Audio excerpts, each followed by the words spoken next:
Good afternoon mga bro. Naka-out ko lang sa work. Bali, lilipat natin yung ating mga beans doon o siguro batawa tayo. Kumukulog. Wala, kumukulog na. Kumukulog. Yan kasi maulap yun. Maitim, ulap. Kumukulog. Ba, sabi ko pa mali nung mga huling vlog natin, yung huling ulan na yun. Pero yan, kumukulog. Yun nga, balik tayo sa topic.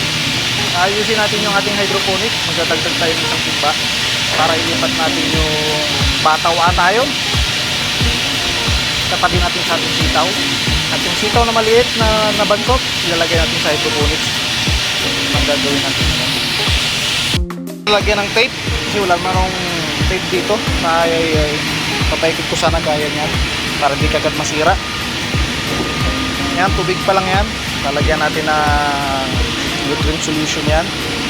Tapos kratky lang gagawin natin. Total naman may mga roots na to. Yan, may mga roots na to, mga to mahahaba na rin. Hopefully abot sila para tatong timba na yung ating hydroponics. Okay, lalagyan ko lang to ng nutrient solution and then balikan ko kayo. Ayan mga bro, nahalo na natin ang ating nutrient solution. Kuhanin ko lang yung takip. Ito yung magiging takip niya. Alright, yan. Medyo maluwag ito, hindi to fit sa ating timba, pero kahit pa paano okay na yan. Ang gagawin natin, subukan natin lipat ang mga ito. Ayun o, ang haba na ng roots, kaya abot na yan na yan. Kratky lang gagawin natin ito to. Kratky, walang air pump, walang air stone. Siyempre walang air pump kaya walang air stone. Yan, nakalubog lang yung ibang parts ng kanyang roots. Kuhanin natin dito kasi nabansot dito eh, oh. Ito ang ilalagay natin sa gitna. Uy, pumasok ka na. Nabay lang ba to? Apat lang pala to. Dito na to sa kabilang side. Sa mga side na lang natin nilalagay para kahit pa paano hindi sila mag-away-away. Away-away talaga yun. Yan. Alright. Tapos ang itong isa, ilipat natin to.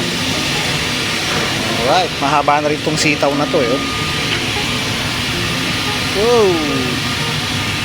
Teka lang ha, lapag ko lang ha sa gate para malagay natin ng maayos natin. Ayan, ano sila yung gitna, ilagay natin ng takip. Balik kratky lang ito. Oops, pag lumabas ka dyan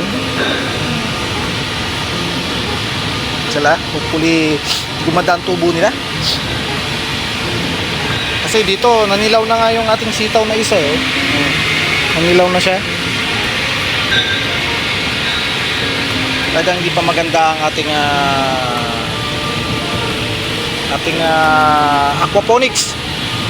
Gawa siguro ng ating ginamit na media. Kaya kailangan mapalitan ko ng uling yan at saka clay pebbles.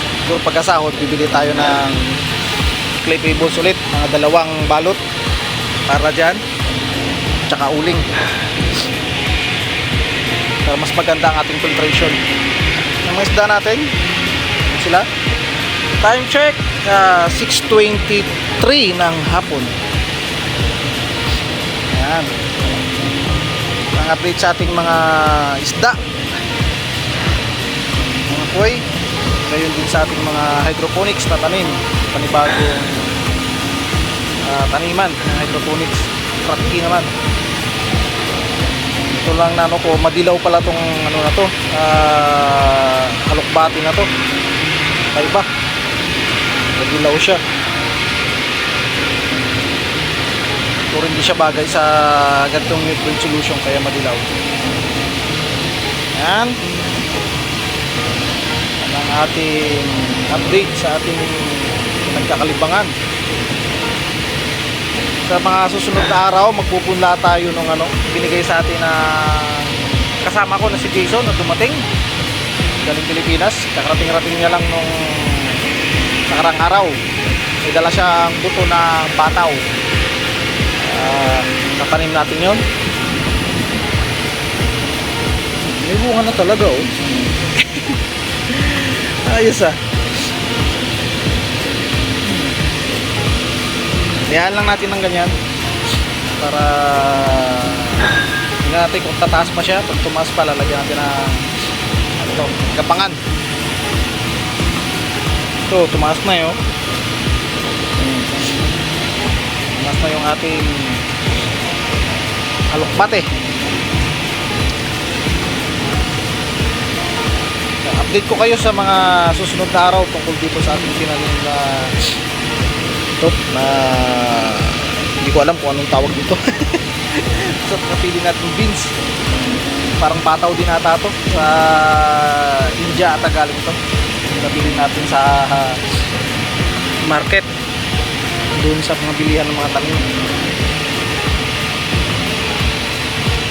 Kabang i-update natin sa mga alaga natin, wala sila rito ngayon. Yung dalawa lang nakita natin dito, pero yung sa baba wala. At yung isa